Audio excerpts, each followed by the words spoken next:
Johnny Dollar. Might pay to take another crack at those diamonds along about now. Hey, Ted, you mean you got some kind of a lead on him? No, I'm afraid not. But I just got hold of some information on Rocky Harrison. Yeah?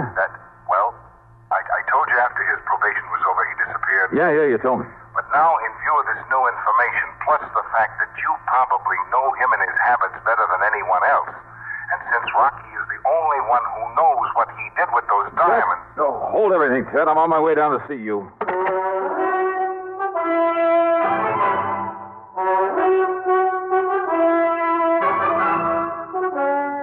CBS Radio brings you Bob Bailey in the exciting adventures of the man with the action-packed expense account, America's fabulous freelance insurance investigator. Yours truly, Johnny Dollar.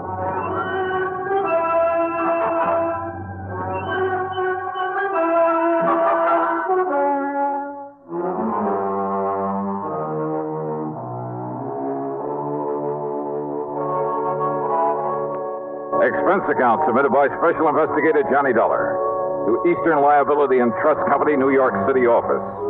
Following is an account of expenses incurred during my investigation of the man who waits matter. Sure, I and I alone could take the credit for Rocky Harrison's trip to Sing Sing over 7 years ago. But the fact I'd not been able to recover the Olney diamonds really stuck in my craw. So what if I was still fairly new in the business at the time? There was no excuse. Okay, then. Expense account item 1, $395, a taxi to the station, and train fare to New York. I walked over from Grand Central to Ted Besson's office at 500 Fifth Avenue. You know, I thought the mention of Rocky Harrison would bring you here in a hurry. Sit down, Johnny. Yeah, sure, thanks. Use a little drink? No, thanks. Cigarette? Now, just tell me what you know about Rocky and why you think I might be able to get on the track of those jewels again. Well, during his trial, Rocky played it smart. He knew you'd pinned a robbery on him, so in order to draw a light sentence, he admitted everything. Except what he did with those diamonds. Well, apparently he and his lawyer managed to convince the jury... Oh, that cock and bull story about his having had them stolen from him, that's a lot of hogwash. You know it, and I know it. Rocky was far too smart for anything like that, and too dangerous. And if that servant there in the Olney household who caught him blasting that wall safe, if that servant fell down the staircase accidentally, I'll eat my shirt. Rocky killed him, Ted. I'm sure of it.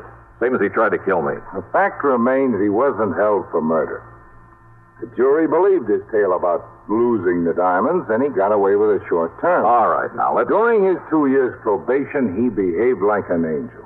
Got himself a job, worked hard, lived modestly, saved his money, and he was a big disappointment to the police who hoped he might lead them to the stone. But, of course, he didn't. Right. And I'm afraid by now even the cops believe his story about what happened to him. Yeah, well, I don't. Anyhow, probation over, he dropped out of sight. Yeah, so you said over the phone. The cops apparently figured he'd moved somewhere else and breathed a sigh of relief. But you figured otherwise, Ted? I guess I think the same way you do, Johnny. Probably because of my work in narcotics before I got into the insurance business. Yeah, well... And sometimes we'd hunt for years all over the country for some character, only to find he was right underfoot all the time. Couldn't see him for falling over him, as the saying goes. Yeah, I know what you mean. Well, anyhow, I figured that instead of making himself conspicuous in some small town, the best place for a man like that to get lost, the best place in the world, would be the biggest place in the world. Right here in New York. I can't argue with you, so? So when I got wind that Rocky disappeared, well, you know as well as I do, Johnny, that most of these cases aren't solved by any Sherlock Holmes kind of scientific deduction. No, hardly. Sir, they're solved on information. One good stool pigeon is worth all the clues in the world, right? Well... So when I found out he disappeared, I got in touch with one of my paid informants from the old days. An old character by the name of Soder. Soder? Soder. Don't think I ever heard of him. Whiskey Soder, they call him. I told him I'd pay him well if he'd locate Rocky Harrison for me. You've heard from Soder? He called me this morning. Told me that he's seen Rocky here in town, just as I thought he would. Where? Well, he wouldn't say over the phone, so I told him I'd send you down to see him. Here, Johnny, I'll scribble this address down for you. Yeah, do that. Cheap rooming house down near the Brooklyn Bridge. There you are. Good. Okay, Tom, I'll go see him.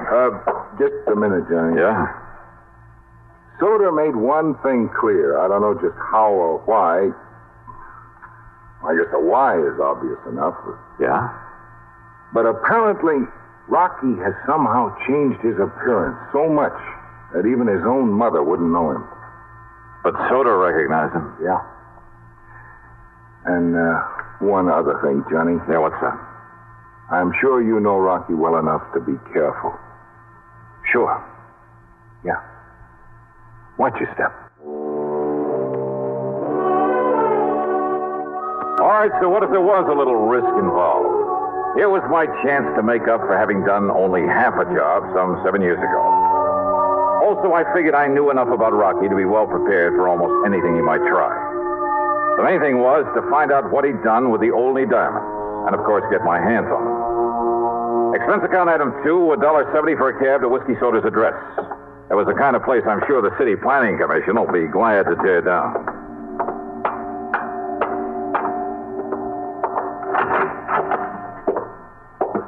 The word manager was scrawled across the door in the hallway marked with the number 1. And as for the manager... Yeah, what do you want? My rooms are all filled up. Well, now, what's a gent like you doing around here? I'm looking for a man named Soder. That whiskey's smelling old. You'll find him down the hall in number... Say, he's getting real popular today. Well, now, what do you mean by that? You're the second gent's been here to see him. Oh, who was the first? Well, I didn't get a good look at him, but I heard him go on back towards Which the... is Soder's room? What's the number? Number 7 down the hall. Okay, thanks. Didn't see the man leave, though. Maybe he's still in there with... Now, who left that window open there at the end of the hall? All right, number 7. Maybe I better close it. Hey, you sure that Soder didn't leave? Sure, I'm sure. Well, then come on, let me have your key. Come on. Key to his room? Now, just a minute, Okay, mister. don't bother. Well, just a minute, you. Who do you think you are, busting down this butt? Oh. Yeah.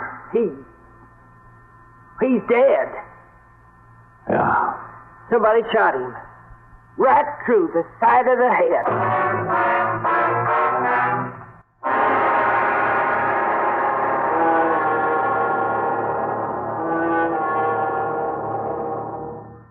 Now, Act 2 of yours truly, Johnny Dollar, on The Man Who Waits Matter.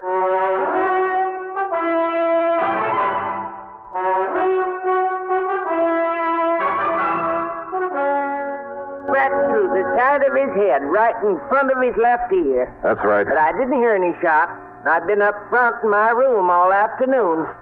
Because whoever did it used this pillow to muffle the sound. One of my best pillars, too. Look here. Look what it done to it. The man who was here before, what did he look like? Huh? Well, I only looked out of my room in time to see him coming in here. I didn't get a look at his face. You said he was a gentleman, a gent. Yeah, but I didn't really... I think he had gray hair. What about his height and build? Well, I don't know. I was up front. Now, how old was he? Look, I told you, mister. I don't know. Okay, here. There's a 5 spot for your trouble. And for calling the police. Sergeant Randy Singer at the 18th. Police? And my name is Johnny Dollar. Dollar? That's right. The one that's on the radio? You call the police. Tell them I'll contact them later.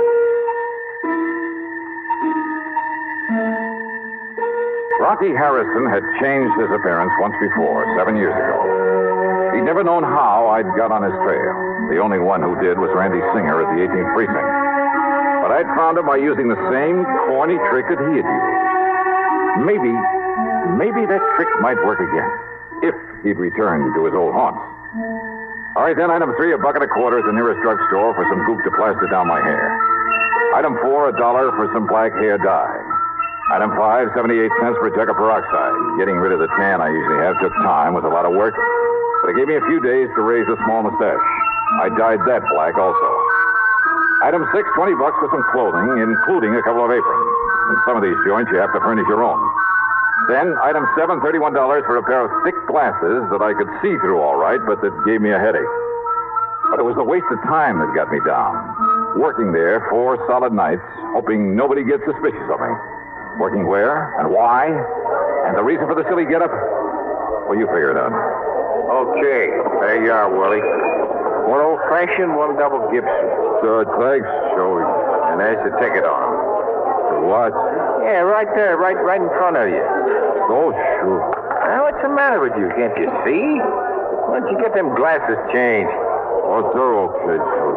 Oh, yeah, sure they are. Ain't you going to take the drinks to the table? Huh? Oh, that's right. Willie, I've been tending bar here at the Purple Hat since the place opened up. But you are the punchiest waiter I ever seen. That's a fact. Here you are, gents. An old-fashioned and a double Gibson. Well, you took long enough to get them. I'm sorry, mister. The other way around. The double Gibson's mine. Oh, yes, sir. Well, here's to prosperity, Barney. Yeah. Would you just like to order dinner now? No, later. Yes, sir. I'll wait then. Yeah, you do that. All right now, Rocky. Waiter. Yes, sir. Go get yourself a drink. It's on me. Well, I'm afraid the management would exactly like it. Okay, then just for moose. We'll call you when we want another one. Yes, sir. Now, Rocky, Barney, you fool, don't you ever call me that again. Call me Tilton. Sorry, but it's tough. Rocky Harrison. Oh, it was luck, dumb luck. He'd been in there alone 3 nights running, but believe me, I hadn't recognized him, wouldn't have recognized him now if his pal there at the table hadn't slipped up and called him by name. Since probation, he disappeared for only one reason, to change his appearance completely. He'd grown a beard, a full head of hair, and he bleached it almost white. He'd put on 20 or 25 pounds, had his buck teeth fixed, and it made a big difference. What's more, of course, I hadn't seen him since he'd been sent up the river. As for his pal, Rocky had called him Barney. Sure. Bernard Little, one of the cleverest big-time fences the NYPD had ever known about, on whom they'd been able to pin absolutely nothing. Sure, it was a natural. Rocky had the jewels stashed away somewhere. Barney knew it and was willing to recut them and fence them out for him. Maybe if I was real lucky, I could nail them both. During their meal, I stayed close to them as much as possible, but it got me nowhere. Whenever I was in hearing, their conversation was meaningless. That's right, Barney. Just tell them that Edward Tilton said it. Of course, Mr. Tilton. Be glad to use your name. I'm certain they'll do all right by you. Yeah, what's more, they were both trying to make it oh so plain that Rocky's name was Edward Tilton. And I wondered, had Rocky by any chance seen through this corny disguise of mine? But apparently not. Okay, waiter, here you are. Thank you, sir. I'll have you change in a minute. It's all right, boy. You can keep the change. Thanks very much, sir. Well, shall we get up? Shall we leave, Mr. Tilton? I'm all ready. I'd like to look up the owner and compliment him on his chef. Why not? Good dinner, wasn't it, Tilton? Excellent. Now, if we can find the owner's office. If they could find the owner's office, they made a beeline for it. And that told me something else. The owner, Pete Monaster, had been away when I was hired. Now he was back in town. And he probably knew more about Rocky, more about the jewels than he'd ever admitted to the police. I wished I'd planted a bug in Monaster's office. I'd like to hear what went on in there. But I hadn't, so I couldn't. Instead, I cleared off the table, and since my hitch for the night was over, I went back into the locker room, changed into my street clothes. As I was about to leave... Don't bother, buddy. Your name's Willie, ain't it? Yes, sir, Willie Pagano. My name's Pete Monaster. I own this joint. I've been away a couple of weeks. Oh, how are you, sir, Mr. Here's Monaster? your paying a few bucks severance. You beat up fired? That's right. I done something wrong, Mr.? No, it's just that we got enough waiters without you. Shouldn't have hired anybody while I was gone anyway. Just go on out by the back way. Well, sure, sir, but if I thought I'd done something wrong, I could... No, we just don't need you. That door will tie you over until you get another job.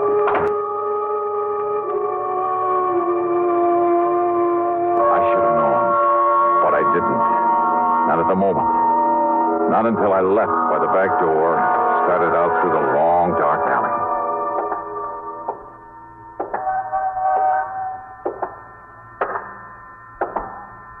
Just a minute. Huh? You're the waiter we had tonight, aren't you? Yeah, that's right. You made a real good waiter. Real good, see? So? So I got something for you, Dollar. Here. No, you... All right now, Dollar. You think I'm going to leave you alive? Oh, Rocky, put that thing away. The noise will bring the cops. It's all right, Barney. I'm just going to use the butt of it like this.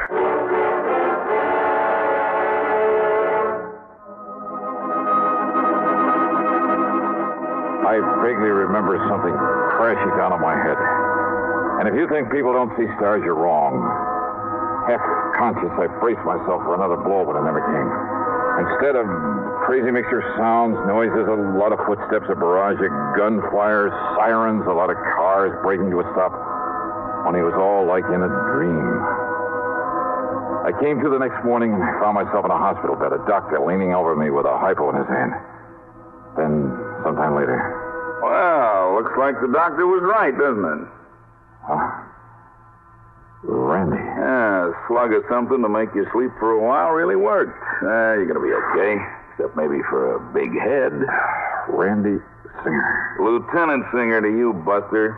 Son of a gun, Johnny. When are you going to learn to let me know when you're working around this town, huh? Was it you came along? That's right, like the U.S. Marines. Well, how did you know they were going to waylay me there in that alley? I didn't. I hadn't the least idea. Didn't even know it was you they were jumping. You and that crazy getup, that black hair and the mustache and those thick glasses. Then I don't understand, Randy. Johnny, I've had a bunch of the boys on Rocky Harrison for over a week. You have? Sure, ever since that Stooley whiskey soda told me about him being in town. It was you told me where to look for him. When? 7 years ago. The first time you found him in the purple hat. So we've been tailing him for days. Well, if I'd have known that... You think you're the only one that thought he might sometime lead us to those jewels? You found him, Randy? No, and now, thanks to you, it looks like we may as well give up. What do you mean, thanks to me? You just stay in bed. When the boys saw what was happening there in the alley, they moved in. Yeah? When Rocky and Barney started throwing lead, well, the boys kind of thought they'd better answer back. So Rocky and Barney are dead. So now, how are we going to find out where those diamonds are stashed away, huh? Do you know where Rocky was living? Sure, we've been all through his place and Barney Little's place. Nothing. Since we don't know of anybody else who might have been in with him... Oh, you don't, huh? What do you mean, Johnny? Well, Randy, I've suddenly got a crazy idea that maybe I can bluff my way into finding those jewels. You what? Come on, help me get into my clothes.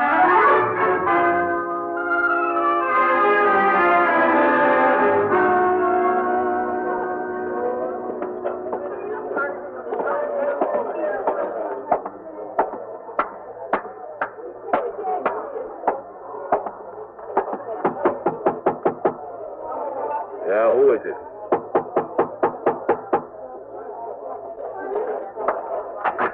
Yeah, who are you? Johnny Dollar, Pete, as if you didn't know. Just a minute. Dollar, did you say? That's right. Well, there's something a little familiar about you. Oh, come off it, Pete. Now, waiter. Oh, that stupid waiter I fired last night. Rocky Harrison told you who I was. If you're wondering how I know that, just look at that bug fastened to the underside of your desk. A bug? A microphone? Why, I don't believe it. Hold it, Pete. You try opening one of those drawers, reaching for a gun, I pull this trigger. Okay, Dollar, okay. I also heard them tell you when to let me go out into that dark alley. Oh, look, how was I to know what they wanted you out there for? I also heard enough to know where the only jewels are. Open up that safe, Pete. Oh, yeah? Open it. You crazy? Oh, listen, Dollar, put down that gun for a Open minute. it up. Oh, look, maybe we can make a deal. 7 years of hunting for him, Pete.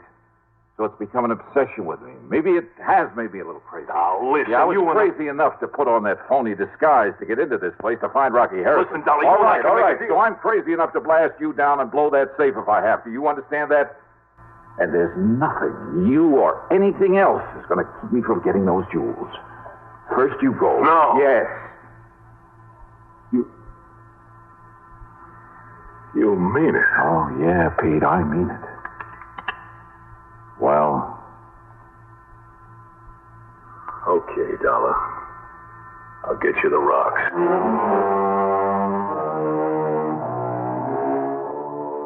The fee on this one for recovery of the diamonds? Well, maybe the department frowns on such things, but half of the check goes to Lieutenant Randy Singer, NYPD. Good man, good friend.